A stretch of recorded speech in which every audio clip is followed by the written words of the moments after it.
এ পর্যায়ে আপনাদের সামনে বক্তব্য নিয়ে আসবেন বাংলাদেশ জাতীয়তাবাদী আইনজীবী ফোরাম সুপ্রিম কোর্ট ইউনিটের সাবেক সফল সাধারণ সম্পাদক এবং আইনজীবী ফোরাম কেন্দ্রীয় কমিটির বিপ্লবী সাংগঠনিক সম্পাদক জনাব অ্যাডভোকেট কামরুল ইসলাম সজল। জনাব অ্যাডভোকেট কামরুল ইসলাম সজল।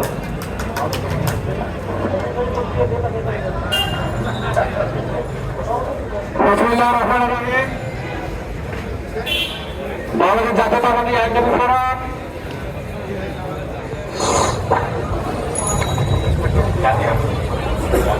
সুপ্রিম কোর্টের থেকে আয়োজিত বিচারপতি খায়রুল হক প্রধান বিচারপতি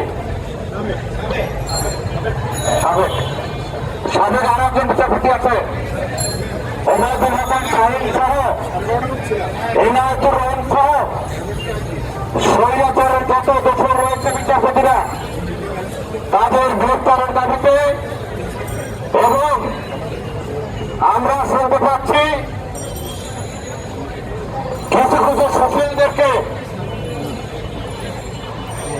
বিচারপতি নিয়োগ করার প্রক্রিয়া শুরু হয়েছে।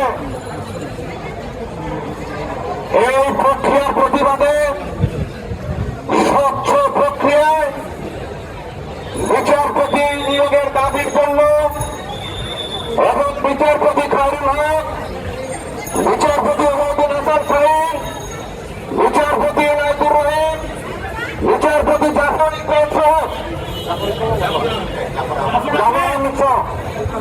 জাফর সিদ্দিকী, আবু জাফর সহ খুনি হাসিনার ৫,০০০ বছর বিচারপতি যারা রয়েছেন আজকের এই সভা থেকে বলতে চাই অবিলম্বে তাদের গ্রেফতার করতে হবে।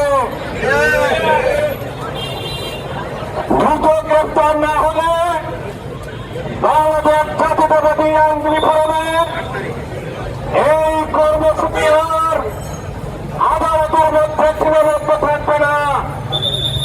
আমরা জানি খায়রুল হক কোথায় আছেন, আমরা জানি বিচারপতি ওবায়দুল হাসান শাহীন বড় বড় গাড়ি রেখে এখন কোথায় অবস্থান করছেন, বিচারপতি ইনায়েতুর রহমান বড় বড় গাড়ি রেখে কোথায় অবস্থান করছেন। আমাদের ফোরামের সভাপতি এবং মহাসচিব নির্দেশ দিলে আজকের এই কর্মসূচির মতো পরবর্তী কর্মসূচি তাদের ভোট গ্রহণের দিকে অগ্রসর আরো বৃদ্ধি হবে। আরেকটি কথা বলতে চাই, বিভিন্ন জায়গায় কানাঘুষো হচ্ছে, বিচারপতি নিয়োগ হচ্ছে। ৪১ জন স্ক্রুটিনাইজ করেছেন, কাদের করেছেন তা ৫ জনের ২ জনের নামটা শুনে তারা শেখ হাসিনার চেয়ে বড় তাদের তালিকা কিভাবে আছে অনেকে পরিবারে অভিমন্ত্রী আছে তাদের তালিকা কিভাবে আছে জানতে চাই। আবার যাদের নাম শুনতে চাই তাদের নাম শুনি, তাদের ডেপুটি অ্যাটর্নি